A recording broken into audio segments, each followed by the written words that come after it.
think a lot of people get confused when they hear carb loading. They think, okay, eat more. It's not necessarily the case. You can't suddenly be training with 30 grams of carbs per hour to then be training with 90 on race day, and then your gut can't handle that amount of carbohydrate in one go. The closer you get to that 1 hour, the lower fiber, the lower fat, the lower protein that meal needs to be. However many kilometers you've run, it takes you that many days to fully get back to like equilibrium. Hi everyone, welcome back to the Run Ready Series podcast. I'm Sarah and today I'm joined by our sports dietitian, Isabella. Isabella, thank you so much for coming on. Thanks for having me. So we're going to talk about carb loading. First of all, what is carb loading? I think a lot of people get confused when they hear carb loading. They think, okay, eat more. It's not necessarily the case. If you think about you're allotted a certain amount of calories in a day that you should be eating, it's that you want the percentage of carbohydrate that you're eating within that allotted calories to be slightly higher than normal. So you bring down your fats a little bit, you bring down your protein a little bit, so you're just having more carbs in proportion to everything else ahead of your race. Okay, and so if we're talking about the week of, what might change for the runner in that week leading up to the race? So hopefully at this point, you've been eating enough to sustain your training. You want to be making sure that you're eating carbohydrate and a lot of it during your training, as well as the actual sort of lead up to the race, because by that point, you know, you've got all this stored energy in your muscles. And if you only are giving yourself 2 days before to carb load and eat well, you've missed out on the weeks before that you could have eaten really well to support those sort of energy stores that you want. Carb loading time frames are often argued. I normally go for sort of between 48 to 72 hours sort of carb loading. The recommendations are to aim between 8 and 12 grams per kilo of carbs. It could be quite a lot depending on how much you weigh. So I find that, you know, whatever method works best for you, you want to just be eating more carbohydrates than normal. You know, you don't want to be eating to the point where you feel sick. It's not conducive to training well at that point. All right, super interesting. What about day before? So day before, again, you're hopefully in that carb loading window. So you want to be eating quite carb heavy breakfast, lunch, dinner, and then some quite nice substantial stacks in between. If you think about good examples of breakfast, you could do things like porridge, overnight oats, pancakes, bagels, waffles, anything that you can kind of think of that's quite carb heavy. Small additions that you can add to make the day a little bit easier. You can start at breakfast, glasses of orange juice, additional honey to things, dried fruit, pieces of fruit, as you know, additions to meals or in between meals alongside snacks are really good things as well. Again, lunch, carb heavy, aiming for sort of a carb dish with pasta, rice, potatoes, bread, again, bagels, and then same for dinner, really. Nice. There's a lot of talk about gels at the moment. Got lovely. I've got nice examples back here. Well, why do we need gels? So if we think about, you know, fueling as a whole, after sort of the hour mark, give or take, the science at the moment is saying that you use up all sort of your stored energy that you have in your muscle, sort of the muscle glycogen, when you get to around that hour mark. So after that hour, you need to start replacing that carbohydrate back to make sure that you're, you know, running effectively and you're able to utilize that energy, you know, during your run. So gels come in as a nice way to get that fuel in. You know, you could do gels, you can do sports drinks, you can do solid food, but a lot of people will struggle with lots of fluid and a lot of solid food. So that's where gel comes in as sort of that nice medium often to get that fuel source in, that carbohydrate in that you need during a run. On that then, sports drinks versus gels, where might one benefit more from having one over the other? So with gels and sports drinks, a lot of the time, they're made up with, more so gels are made up with a mixture of glucose and fructose. So two monosaccharides that you're then able to digest and use as that carbohydrate fuel during your runs. With the science that we have at the moment, it suggests that you can only absorb glucose up to around 60 grams per hour. After you reach that 60 grams per hour mark, you need to have another type of sugar in to make sure that you're then maximizing how much carbohydrate you can get within the hour. So that's where fructose comes in as that secondary sugar, because you have different what we call transporter mechanisms. Transporter uptake is different within your gut. So you only have a finite of ones that can take on glucose, and they're all full. So after that, you need to sort of bring that fructose in, a sort of additional carbohydrate there. the difference between a gel and a drink oftentimes is the volume that you're getting in, right? If you think about a Lucozade Sport, there's around 32 grams of carbohydrate there, which is the same for most gels, or more than most gels, right? But you're having 500 milliliters of liquid versus a gel this size. How much you can take on in a short amount of time oftentimes will be that gel versus that sports drink. You can sip throughout the run or the race or whatever you're doing, even if you're on a bike. And with the drink, you're going to get more electrolytes and fluid from that than you would oftentimes from a gel. I think that answers your question. You mentioned when we were chatting earlier about digestion starting in the mouth. Yes. Might a drink be more beneficial? So the Australian Institute of Sport actually recommends that gels will be better than sports drinks in this case because, again, digestion starts in your mouth. So if you've got the gel there in your mouth, often it'll stay longer in your mouth. So then you starting that digestive process, not tricking, but almost you're telling your brain quicker that you're having carbohydrates. So then it starts to think, okay, I need to utilize this carbohydrate during the run. Versus drinks, according to the Australian Sport Institute, you're not keeping in your mouth for as long, so you're not necessarily getting that same effect. Obviously, we need to start training not only the body but also the gut to be able to cope with all of these different gels and chemicals that you're putting in. You might be testing out different brands, like some of the ones we have here. Why is it so important to train the gut, and what are we doing? You want to make sure that you're able to use the gel and it feel good, or the gel or the drink or the food that you're having during your run and it feel good whilst you're in your run. The worst thing would be, you're trying something for the first time on a race day, already quite nervous, maybe you've got a little bit of a nervous stomach, and then you're having a gel and then you're needing to run to the porta potty straight away. It's not really something that you want to aim for during your run. So you need to train your gut alongside training your run, training your body, especially for people that have gut and digestive issues, people that have IBS. If we think about the diet that's often recommended for IBS management, it's a low FODMAP diet, and FODMAP are the different types of carbohydrate, and the F stands for fructose, which is in most sports gels and should be in more sports gels because we're thinking about sort of that uptake of carbohydrate. If you're someone that has IBS and you're a bit fructose sensitive, you need to start trialing what gels work for you and what don't. Because if you're then getting to, 3 hours of your run and gels are fine up until that point, and then suddenly they're not, you need to know that ahead of the race day because, it's better that you know that ahead of time. Yeah.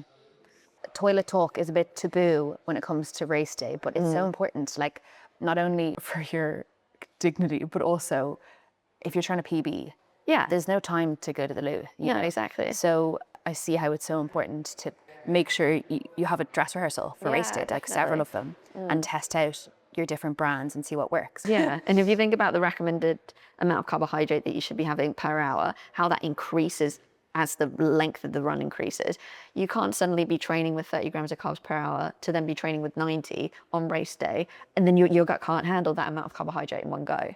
It's like what we were saying earlier about the gels and the bars and switching between the two.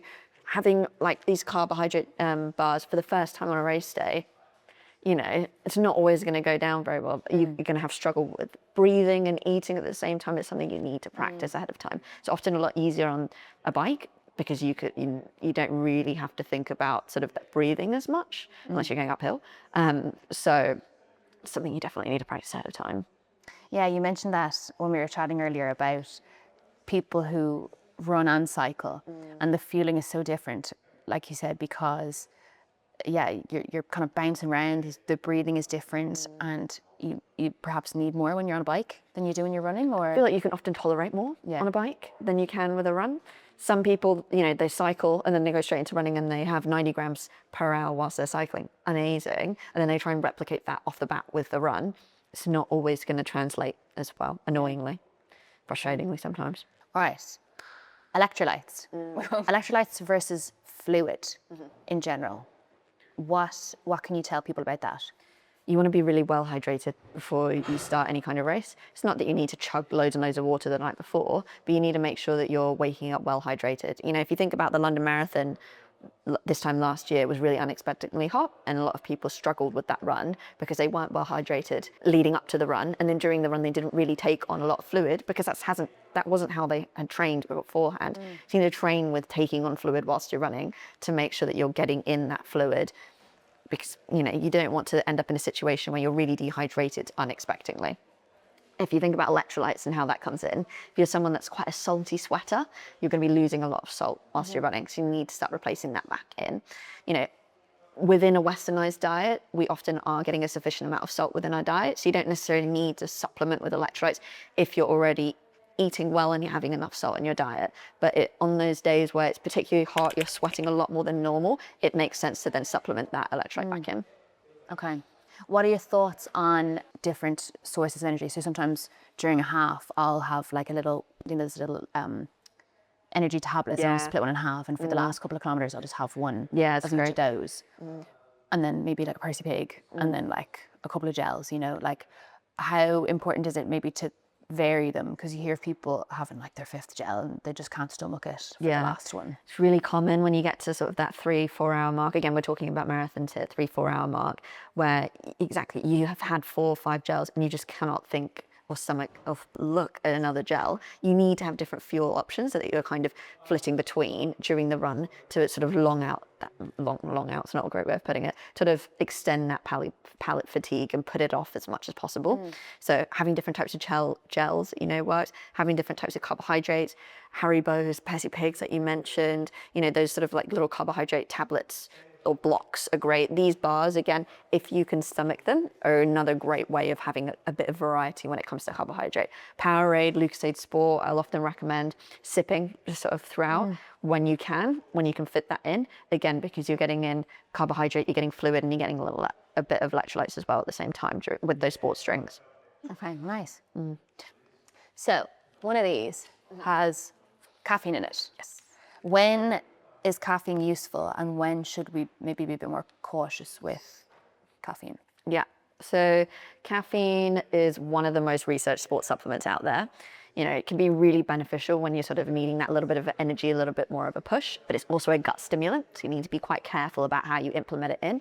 I would always say you need to train with a caffeine containing gel before you have it on race day. The last thing you want to do is to have a random caffeine gel on a race day and then you're running to the toilet. It's just not useful. It's not what you want to be doing. It's American College of Sport Medicine recommendations is 3 to 6 milligrams per kilo of body weight per hour is what you should be having during these endurance races. You need to take that with a little bit of nuance, because if you're having over 400 milligrams of caffeine within a day, you're over the recommended limit when we're thinking about caffeine supplementation there. So when we're thinking about your heart and those kind of things, you don't really want to be going over that 400 milligram mark. So yeah, caffeine can be really useful when we're thinking about sort of that additional energy push, but you don't want to be abusing caffeine during your race. And then that's what's causing your issues with your gut. That's interesting to know, because you can have just the right amount to like level up. Yeah. But then going over that, you may run into problems. So what am I looking for on ingredients and on the back of these? You're aiming for a mixture of glucose and fructose within your carbohydrate sources. Again, we want that monosaccharide there because you're able to digest that and you're able to use that as fuel. Again, sometimes they will have caffeine in, sometimes they are isotonic, they have a bit of electrolytes in, which can be useful for someone that's a particularly salty sweater. If we're thinking about grams per hour, again, depending on how long you're running for, how much your stomach can tolerate, if you can get a good amount of carbohydrate in a small volume, that's better. You know, this has got 50 grams.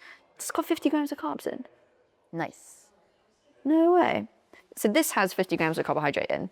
If you think about, you know, you're running for the marathon, you want to be I guess it depends.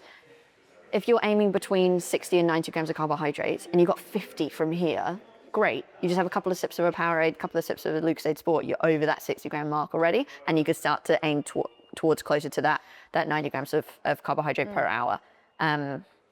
You're mainly looking for that monosaccharide, glucose and fructose combination within the gels. If we think about sugar molecules and what they are, you've got your monosaccharides, your glucose, fructose, and you have your disaccharides. So like your maltose or sucrose is an example of that, where you have two of the sugar molecules together. It's a little bit harder to break down in your gut compared to sort of the free sugars that are available in things like gels. Okay. Interesting. Yeah. Now, sometimes at the start of a race, I'll have like a half a gel or something just to like level up for the very start. And I have had times where I've had to run to the poorly during the race. That may not have been the reason, but is that a useful thing to do?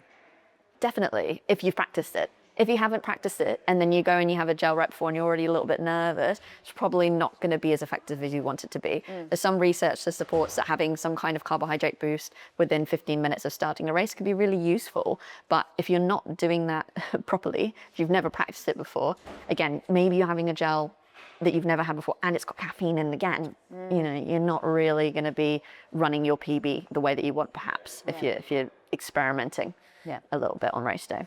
Okay. Morning of race day, what should I be eating? So if you're thinking about the recommended amount, if we're thinking about numbers, the IOC, the International Olympic Committee, suggests you want to have between 1 to 4 grams of carbohydrate per kilo of body weight within 1 to 4 hours before you start. Just think 1 to 4, 1 to 4. It's a lot of maths there, but if you're able to do some quick calculations, you can normally figure out how much you should be aiming for. If we take away the maths, practical applications of sort of race day breakfast would be things like cornflakes, frosted flakes, frosties, really sugary cereals that you often try and avoid if you're thinking about health and well-being and you don't want to eat all these things. You want to eat this before a race because they're really quick digesting sugars and carbohydrates that you want to digest before you start exercise. Cocoa Pops, another really good example there. Big bowl of that before you start a race can be really useful. You're getting really quick carbohydrates in there. Bagels, pancakes, waffles, again, quick digesting carbohydrates that you can have prior to a race. Easy additions to that, things like honey. You can add some sugar if you want, jam, orange juice, banana. Again, quick carbohydrates that you want to add in before a race. If you're someone that gets quite nervous, you have a little bit of a nervous stomach, again, this should be some kind of meal that you've practiced having before a long run. You don't want to be having a new sort of food that you've never had before, you don't normally have before a long run. With the, you know, you've all good intentions in mind. You think, oh, I need a carb load before a race, but it's not something you've eaten before and then you feel a bit sick. I find that if someone has quite a nervous stomach, we try and bring it down a little bit more to more comfortable foods that they know that they've had before. Toast can be really quite plain, easy digestible, things like that. You don't want to overcomplicate it too much if you've already got a little bit of an upset stomach there. And even if we're having like something that is quite fast releasing, like a sugary cereal, it's okay to have that even if I don't start running for another 2 hours. Yeah, if you want to think about, you know, you're trying to get in good carbohydrates, good fuel before you start running. You don't want to be digesting whilst you're on the line waiting to start a run. Okay. Yeah. The more time you have, the more complex that carbohydrate can be. So if you think you start at the 4 hour and you get closer to the 1, 4 hour, that can be a full meal. You know, nice meal, a nice complex meal there. You've got carbohydrates, got a bit of protein, you've got a little bit of fat, lower fiber. The closer you get to that 1 hour, the lower fiber, the lower fat, the lower protein that meal needs to be. You know, your 2 to 4 hour window, maybe it's a bagel, piece of toast, a little bit, you know, less complicated than a full meal. And then you got that, 30 minutes to 60 minute gap, let's say. Then you want kind of quick, easy snacks. Kellogg's Square Bar, amazing, really easy carbohydrate. The chocolate one, I think, is 27 grams of carbs there. That and a banana, you're hitting around 50 grams of carbs, give or take. And then, yeah, the closer you get to that actual start of the race, really sugary, sweets, liquid carbohydrates, really quick digesting things. So, yeah, kind of think about it a bit more like a timeline, I'd say. Nice. Why do we recommend low fiber, low fat before race day? So protein, fat and fiber are all things that are going to slow down your digestion. You don't want to be digesting right before starting a race. You know, if you think about where your body's trying to prioritize sending the blood around your body, right? You don't want it to be just sending it all to your digestive system. You need it to your legs, to your brain, to your heart, to make sure that you're running and you're able to perform correctly, rather than it all sort of trying to concentrate on still digesting your food whilst you're running. What is the wall? The wall is what we often refer to as that sort of point. It normally happens around after an hour of straight running, where you hit the wall. You feel so tired and you feel exhausted and you feel like you can't carry on. And that's where you need to get fuel in before you even get to that point. Normally happens because your body's used up all that sort of available muscle glycogen, that fuel, that energy that's readily available for you to have during your run. That's why you need to start fueling after that sort of around that hour mark with things like gels or sports drinks or some kind of sports or carbohydrate heavy solid food.